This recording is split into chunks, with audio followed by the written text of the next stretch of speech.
15절 우리 함께 읽습니다. 성도의 죽는 것을 여호와께서 귀중히 보시는도다. 아멘. 여기 세 가지 단어, 성도, 죽는 것, 그 다음에 귀중히 보신다. 성도가 무엇인가, 또 죽는 것이 무엇인가, 그리고 귀중히 보시는 것. 이 귀중히 보신다라고 하는 히브리 단어가 영광스럽게 한다, 그런 뜻이에요. 우리가 죽어도 영광스럽기 때문에 하나님이 귀중히 보십니다. 우리가 그 학문에 언어 철학이라고 하는 분야가 있습니다.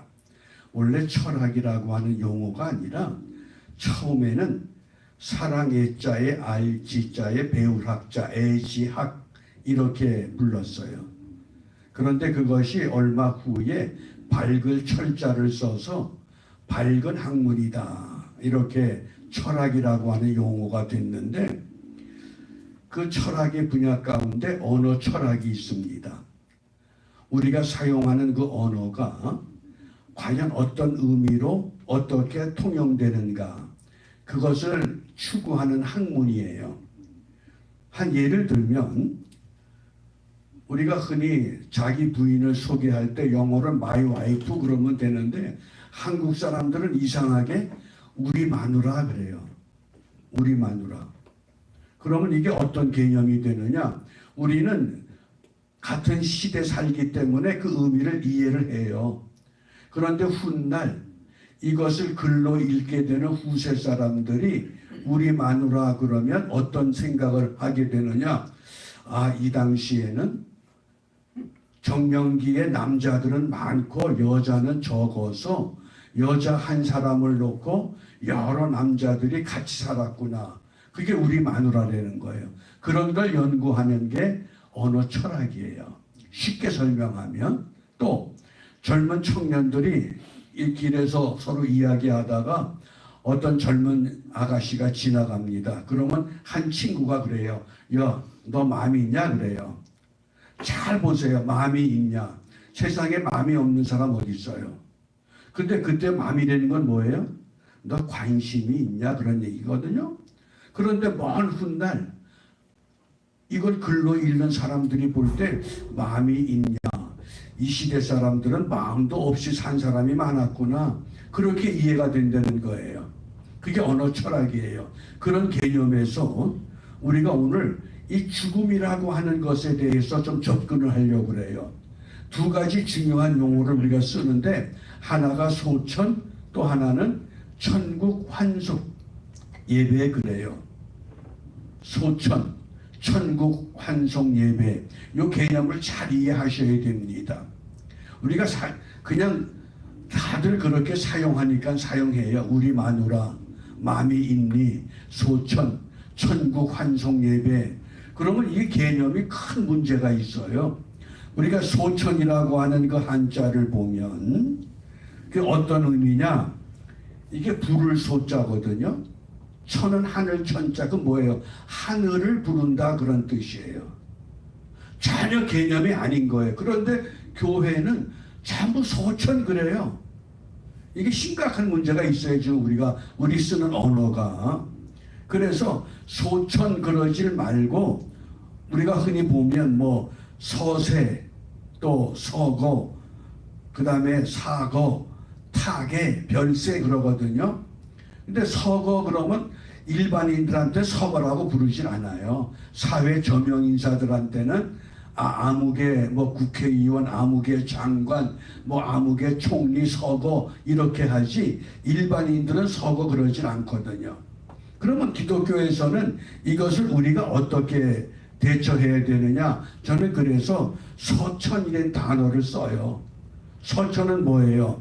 이게 갈 서자거든요. 천은 하늘로 가신다 그거예요. 어때요? 소천하고 서천하고 전혀 다른 개념이에요. 그러니까 문법적으로도 맞지 않는 것을 교회마다 다 그렇게 사용하니까 언제부터 전부 소천 그래요. 그런데 엄밀히 분석하면 이게 문법적으로 맞질 않아요. 소천이 아니라 서천이 맞아요. 그래서 갈 서자에 천은 뭡니까? 하늘로 가셨다는 거죠. 그러니까 우리가 예를 들어서 그 아무개 소천 그러지 말고 아무개 서천, 그래야 맞는 우리가 그 정확한 의미가 돼요. 그 다음에 두 번째 어떤 의미가 있냐? 천국 환송 예배 그러잖아요. 어때요? 천국 환송 예배 그러면 우리가 천국으로 보내드리는 거예요. 우리는 아무 자격 없어요. 정확히 하면 장례 예식 그러면 되는 거예요. 이게 예식이에요. 우리가 결혼 예식 그러잖아요. 장례 예식. 하나의 예식이지 마치 그러면 거룩한 것 같고 영성이 좋은 것 같고 신앙이 깊은 것처럼 착각을 하더라고요. 결국 그런 뜻이 아니에요. 천국 환송 예배가 아니라 장례 예식 그러면 얼마든지 그 의미가 통해요. 그래서 앞으로 우리 이런 일이 생기면은 저는 서천이라고 하는 용어를 쓸 거고, 그걸 쓰는 이유를 순서지에다 밝히려고 그래요. 우리가 새롭게 좀 개혁도 해야 된다. 누가 소천 그런다고 따라갈 것이 아니라 좀 더 우리가 새로운 방향의 올바른 의미, 서천과 그 다음에 장례 예식이라고 하는 이 용어, 이것이 언어 철학 측면에서 우리가 한 번쯤 다뤄볼 문제입니다. 이제 오늘 본론에 들어가서 그러면 성도는 무엇인가 하는 거예요. 성도. 물론 한자로 보면 거룩할 성자에 물이 도자에 거룩한 물이에요. 그래서 사전에 보니까 기독교 신자를 높여 부르는 말, 그 다음에 거룩하게 신앙생활을 하다가 죽은 사람 또는 순교자들 가운데 덕행이 뛰어나 공경받을 만하다고 교황청에서 공식적으로 인정한 사람, 이게 사전의 의미예요. 그런데 성경은 성도를 어떻게 정의하느냐, 우린 이게 중요해요. 성도가 뭡니까? I'm 크리스찬 그러는데 그 크리스찬의 성도가 뭐냐는 거예요. 그것이 시편 50편 5절, 이 말씀을 꼭 기억해 주셔요. 시편 50편 5절, 나의 성도를 내 앞에 모으라. 성도들을 모으라고 말씀해요. 그 다음에 어떤 성도의 의미가 뭐냐? 곧 제사로 나와 언약한 자다. 제사로 언약을 맺은 사람들이 성도예요. 그러니까 교인이 아닙니다. 최근에 한국의 어느 유명한 목사님이 그래요. 미국의 이민교회 교인들 3분의 2는 다 교인이 아니라고 그래요. 왜 그러냐? 김치 얻어먹고 싶어서 교회 다닌대요. 그 양반이 미국의 수많은 집회들을 인도하고 난 결과가 한인교회 심각하다는 거예요, 문제가. 우리가 지금 그런 환경 속에 있어요. 그러면 적어도 성도는 뭐냐? 제사로 언약을 맺은 사람이다. 그러면 그 제사가 뭡니까? 어떤 제사를 말할까요? 주일 예배가 아닙니다. 이때 제사라고 하는 것은 십자가 희생의 제물을 말하는 거예요. 우리 마가복음 10장 45절이에요. 인자에 온 것은 섬김을 받으려 함이 아니라 도리어 섬기려 하고 자기 목숨을 많은 사람의 대속물로 주려 함이니라. 예수님이 나를 위해서 십자가에 죽으심으로 대속물이 되셨다고 하는 것을 믿는 그 약속의 제사에 동의하는 사람, 그들이 성도라고 하는 거예요. 이걸 우리가 정확히 이해를 하셔야 돼요. 내가 바트리스 교회 성도다 그러면 바트리스 교회 출석하는 그것을 의미하는 것이 아니라 그 교회에서 예수님이 나의 대속물이 되신 것을 내가 믿습니다. 그 고백이 이루어져야 된다고 하는 거예요. 그런데 우리가 사실은 너무 좋은 게 좋은 거고 그저 적당한 게 알맞은 거고 아니거든요. 진리는 그렇게 진리가 될 수 없다고 하는 거예요.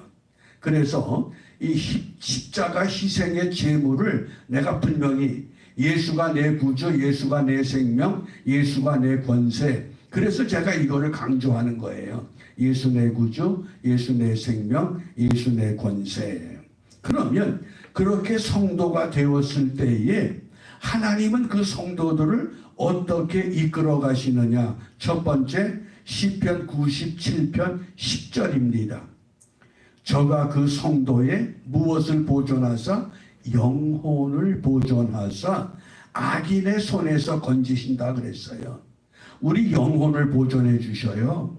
그런데 너무나 많은 사람들이 영혼의 보존, 제가 지난번에 예수 잘 믿으세요 그럴 때에 예수 잘 믿는 비결을 3가지로 소개했어요. 그 첫 번째가 뭡니까? 영혼의 진가를 아는 거거든요. 영혼의 문제지 육체의 문제가 아닌 거예요. 그럼에도 불구하고 우리가 이 유교 사상에 젖어 있기 때문에 입신 출세 잘 되는 것만이 복으로 생각을 했던 거예요. 그게 아니라는, 성경은 철저하게 영혼, 그래서 그 성도의 영혼을 보존한다 그랬어요. 저와 여러분들의 영혼을 하나님이 보존해 가시는 겁니다. 그 다음에 두 번째가 시편 16편 3절이에요. 땅에 있는 성도는 존귀한 자니 나의 모든 즐거움이 저희에게 있도다. 우리가 땅에 있잖아요. 우리가 성도로 십자가 희생의 제물이 우리 주님이셨다는 것을 믿고 고백하고 따라갈 때 성도가 됐어요. 그 성도의 영혼을 보존하실 뿐만 아니라 그 성도를 뭐라 그래요? 존귀한 자라 그래요. 이게 무슨 의미예요? 성도의 죽음이 존귀하다고 하는 것은 성도의 삶이 있었다는 증거예요. 죽음을 놓고 말씀하는 것이 아니라 죽기 전까지 어떤 삶을 살았느냐? 성도의 거룩한 삶을 살지 않으면 그 죽음은 거룩한 죽음이 아니에요. 그렇기 때문에 성도의 죽음을 귀중히 여긴다라고 말씀할 때 죽음 자체를 말씀하는 것이 아니라 죽기 전까지 예수를 영접하고 그 예수님과 더불어 이 험한 세상에서 믿음을 지켜보기 위해서 어떤 때는 울부짖기도 하고 어떤 때는 금식도 하고 어떤 때는 실패도 하고 그러면서 그 성숙해져 왔던 그 거룩의 과정, 거룩의 흔적, 그것을 종지부를 찍었기 때문에 성도의 죽음을 귀중히 보신다는 거예요. 이해가 되셔요? 그러니까 죽음 자체를 말씀한 것이 아니라 죽기 전까지 어떤 삶을 그가 해왔느냐, 그것을 주님이 기억하시겠다고 하는 말씀입니다. 그래서 성도에 대한 분명한 정의를 우리가 마음에 새기셔요. 십자가 대속의 은혜를 잊지 않고 살아가는 겁니다. 그 다음에 이제 두 번째가 죽음이라고 하는 문제예요. 성경은 죽음을 어떻게 정의하느냐? 그 사전에 보면 죽음이라는 것이 사람의 목숨이 끊어지는 것이다. 또 자연인의 생명을 잃어버린 것이다. 그렇게 이건 사전적인 정의예요.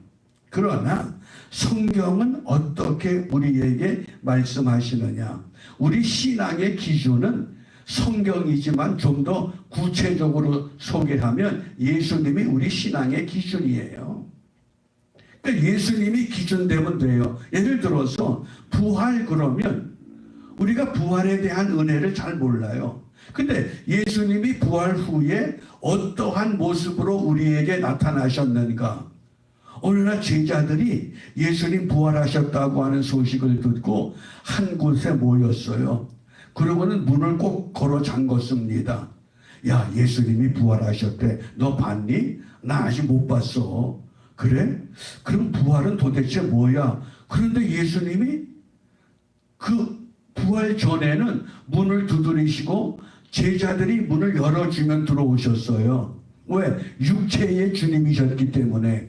그런데 부활하신 후에는 문도 안 열어들었는데 갑자기 가운데 서셨어요.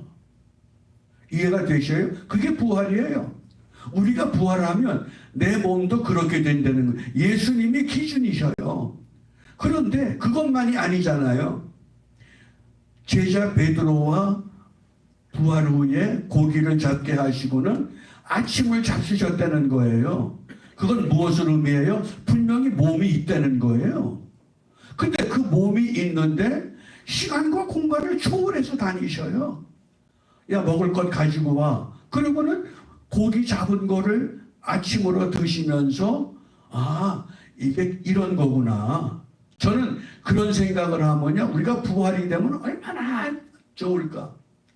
내가 예를 들어서 한국 가고 싶다 그러면 비행기표 예약할 필요가 없잖아요. 한국, 그럼 벌써 한국 가 있는 거예요. 예? 얼마나 좋아요. 아, 호주, 그럼 벌써 호주 가 있어요. 그게 부활의 몸이에요. 그런데 또 아침 먹어야 된다고 또 아침도 먹어야 돼요. 부활의 몸은 신비한 몸입니다. 그리고 더 신비한 건 주님이 어떻게 하셨어요? 하늘로 그냥 올라가셔요. 이해가 되셔요? 한번 상상해 보셔요. 힘들고 고달프고 어려울 때, 야, 부활의 몸이 되면, 예? 그래서 이 땅에 눈물, 고통, 괴로운 거 다 지나가고, 이제는 온전한 광명의 삶을 우리가 누리게 된다고 하는 것을 분명히 말씀하는 겁니다. 그래서 이 죽음이라고 하는 것을 어떻게 말씀했느냐? 마태복음 27장 50절, 예수께서 다시 크게 소리 지르시고 무엇이 떠났습니까? 영혼이 떠난다. 그래서 죽음, 성경적인 죽음의 정의는 육체와 영혼이 분리되는 거예요. 육체와 영혼이 분리되는 겁니다.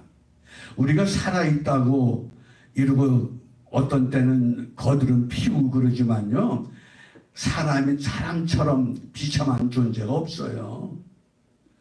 한번 생각해 보세요. 호랑이가 한 마리 죽어 있으면 호랑이가 얼마나, 그 죽은 고기값이 그 호랑이 가죽이 얼마나 비싸요. 근데 사람은 죽어봐야 돈이 안 돼요. 그래서 개만도 못하는 게 사람이에요. 얼마나 비참한 거예요. 그런데 왜 우리가 죽음을 존귀하다고 말씀하시느냐? 그곳에 무엇이 있기 때문에? 영혼이 있기 때문에 그런 거예요. 그러니까 예수 잘 믿는 건 영혼을 바르게 관리하는 것이 예수 잘 믿는 비결이거든요. 그래서 보세요. 예수 잘 믿었던 스데반이 어떤 고백을 합니까? 마지막에. 이게 끔찍한 사건이잖아요. 예수를 믿기 때문에 돌에 맞아 죽어요. 그런데 그 고통과 그 아픔의 자리에서 사도행전 7장 59절 말씀에 보면 저희가 돌로 스데반을 치니, 스데반이라는 뜻이 뭐예요? 이게 스테파노스, 그래서 멸류관이에요. 아무나 멸류관 쓰는 거 아니거든요. 그런데 스데반이 부르짖어 가로되 주 예수여 내 영혼을 받으시옵소서. 우리가 마지막 임종 때에 이런 기도할 수 있다 그러면 얼마나 행복하겠어요. 아이고 그러다가 죽는 거하고, 예? 주 예수여 내 영혼을 받아주시옵소서. 저는 늘 이런 걸 소망해요. 마지막 임종의 자리가 은혜로운 자리 되게 하여 주옵소서. 평생 목회하다가 마지막에 벼락 맞아 죽었다 그러면 은혜가 되겠어요? 난 아니라고 봐요. 마지막까지도 은혜로운 삶을 우리가 이루어낼 때 성도의 죽는 것을 귀중히 여기신다고 말씀하십니다.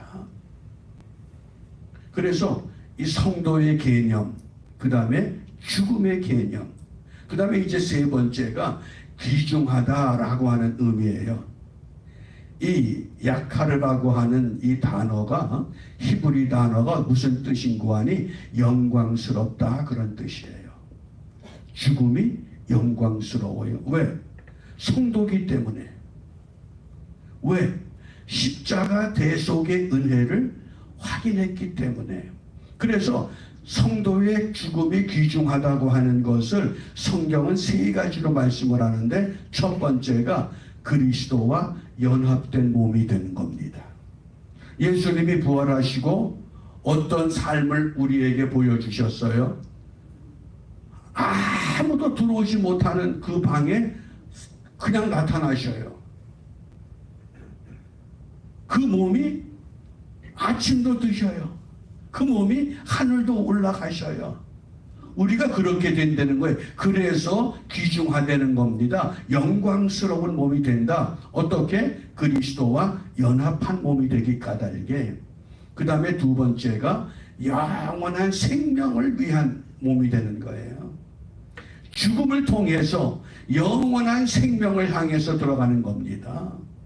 그러니까 세상 사람들은 죽음이 슬프고 애통스럽지만은 믿음의 사람은 뭡니까? 내가 아무리 부모를 잘 모셔도 주님 품에 있는 것만큼 하겠어요? 내가 아무리 사랑해도 주님이 사랑하는 것만큼 사랑하겠냐 이거예요. 그래서 귀중하다고 그래요. 영광스럽다. 그 다음에 세 번째가 참 안식을 누리기 때문에 영광스러운 거예요. 제가 이제 지난 주간에 그 부고의 소식을 들으면서 한국을 가야 되냐, 가지 말아야 되냐, 그런데 다 이미 주님 품에 안 계셨기 때문에 제가 이 설교를 준비한 거예요. 아니다. 우리가 말씀으로 한번 확인해보고 다져보자. 그래서 이 귀중하다고 하는 그 첫 번째 비결이 그리스도와 연합된 몸이 되는 겁니다. 내가 숨을 거두는 그 순간 육신의 몸은 땅에 묻히거나 화장해서 썩어지고 가루가 될지라도 우리 몸은 그리스도와 연합이 된다 그랬어요. 로마서 6장 5절 우리 함께 읽습니다. 만일 우리가 그의 죽으심을 본받아 연합한 자가 되었으면 또한 그의 부활을 본받아 연합한 자가 되리라. 아멘. 연합하는 거예요. 살아있을 때 연합은 온전치 못했어요. 그런데 죽으니까 완전한 연합이 이루어져요. 얼마나 감사해요. 이 땅에 머물 때에는 온갖 염려, 근심, 걱정, 세상의 우환, 질고 그것에 시달리던 몸인데 그리스도와 연합하는 그 순간 그 모든 근심, 모든 걱정, 모든 염려, 모든 아픔, 모든 수고 순식간에 끝이 나잖아요. 새벽마다 일어나서 새벽에 말씀한다고 몸부림치지 않아도 얼마나 좋아요. 이렇게 좋은 때가 있구나. 그래서 그 호라티우스라고 하는 유명한 고대 로마의 시인이에요. 그 시인이 어떤 시를 썼는고 하니 카르미나라고 하는 유명한 송시를 썼는데 그 송시의 내용 가운데 핵심 키워드가 카르페 디엠이라고 하는 거예요. 이게 라틴 말인데 카르페 디엠, 현재를 잡아라. 현재, 지금이 마지막 기회라는 거예요. 오늘 이 시간이 우리가 여기서 예배 마치고 가다가 갑자기 무슨 일을 당할지 아무도 몰라요. 그런데 갑자기 주님이 부르시면 이게 마지막 시간이거든요. 카르페 디엠이에요. 그래서 현재를 잡아야 된다. 이유가 세 가지예요. 첫 번째는 언제 죽을지 모르기 때문에요. 아무도 몰라요. 언제 죽을지.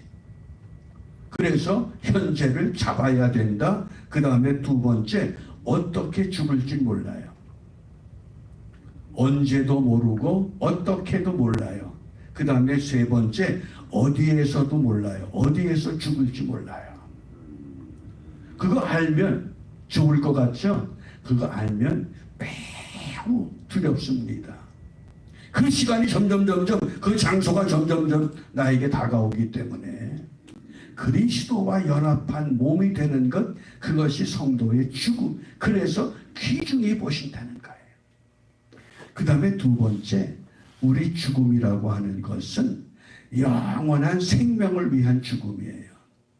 육신의 삶은 종지부를 찍을지라도 영혼을 취하셨기 때문에 그 영혼이 주님 품에서 영원한 삶을 누리거든요. 그게 믿음에 그걸 믿는 것이 우리 그 나사로의 무덤에서 일어났던 요한복음 11장 25절 26절 함께 읽습니다. 예수께서 가라사대 나는 부활이요 생명이니 나를 믿는 자는 죽어도 살겠고 무릇 살아서 나를 믿는 자는 영원히 죽지 아니하리니 이것을 네가 믿느냐. 아멘. 이것을 네가 믿느냐. 영원히 죽지 않는다고 하는. 그래서 그 인도의 독립운동을 주도했던 간디가 이런 고백을 했어요. 내일 죽을 것처럼 오늘을 살고, 내일 죽을 것처럼 오늘을 살고 영원히 살 것처럼 오늘을 배우자. 매 순간순간 이것이 내 삶의 마지막에 영원한 모습이라고 하는 것. 그래서 사람은 죽음밖에 기억하지 않는다는 거예요. 살아있을 때는 생일 축하하죠. 그 다음에 돌아가신 다음엔 뭐예요? 죽음밖에 생일을 기억하지 않아요. 어때요? 돌아가신 어른 생일 축하하는 거 봤어요? 안 해요. 죽은 날만 기억. 사람은 죽은 날이 중요하다는 거예요. 그래서 그 죽은 날이 뭐냐? 영광스러운 죽음이냐 아니면 불명예스러운 죽음이냐, 그것을 지금 오늘 우리에게 말씀하시거든요. 자, 첫 번째는 왜 성도의 죽음을 귀중히 보시느냐? 예수 그리스도와 연합하는 몸이 되기 때문에. 그것이 부활의 몸이에요. 그 다음 두 번째는 무엇이라고 말씀을 했어요? 영원한 생명을 얻는 몸이 되기 때문에. 그러니 어떤 때는 그래요. 너무 힘들면 한번 죽어봤으면 참 좋겠다. 죽으면 어떨까? 예? 뭐 음식 만드는 걱정하겠어요. 뭐 렌트비 걱정하겠어요. 뭐 모계지 걱정하겠어요. 다 없어지잖아요. 얼마나 좋을까? 근데 데려가셔야 말이지, 안 데려가시는 걸. 너는 조금 더 고생해. 그러면 고생해야죠. 첫 번째는 그리스도와 연합되는 몸, 두 번째는 영원한 생명을 확인하는 몸이에요. 그 다음에 세 번째가 참 안식을 얻는 시간이에요. 우리 요한계시록 14장 13절 그 하반절에 같이 읽습니다. 자금 이후로 주 안에서 죽는 자들은 복이 있도다 하시매 성령이 가라사대 그러하다. 저희 수고를 그치고 쉬리니 이는 저희의 행한 일이 따름이라 하시더라. 아멘. 모든 수고 내려놔요. 얼마나 좋겠어요. 그 복잡한 그 모든 것 다.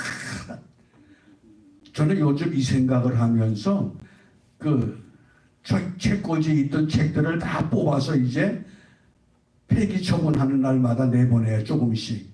이 다음에 내가 죽은 다음에 아이들이 그 책을 보겠어요? 볼 리가 없어요. 그러니까 내가 미리 정리하자. 그 수고도 덜어주자. 그러면서 이제 쓰레기 처분하는 거예요.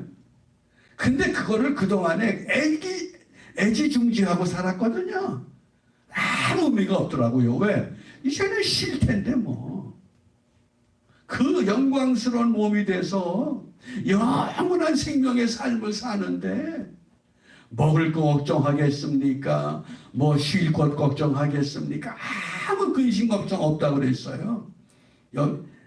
저희 수고를 그치고 쉬리니 안식을 주신다는 거예요. 그래서 그 독일의 신학자 유명한 그 본헤퍼가 이것이 나에게는 마지막이다. 이것이 나에게는 마지막이다. 그러나 이제부터 새로운 삶은 시작된다는 거예요. 그게 뭐예요? 죽음이라고 하는. 그렇기 때문에 시편 기자는 시편 116편 15절에 성도의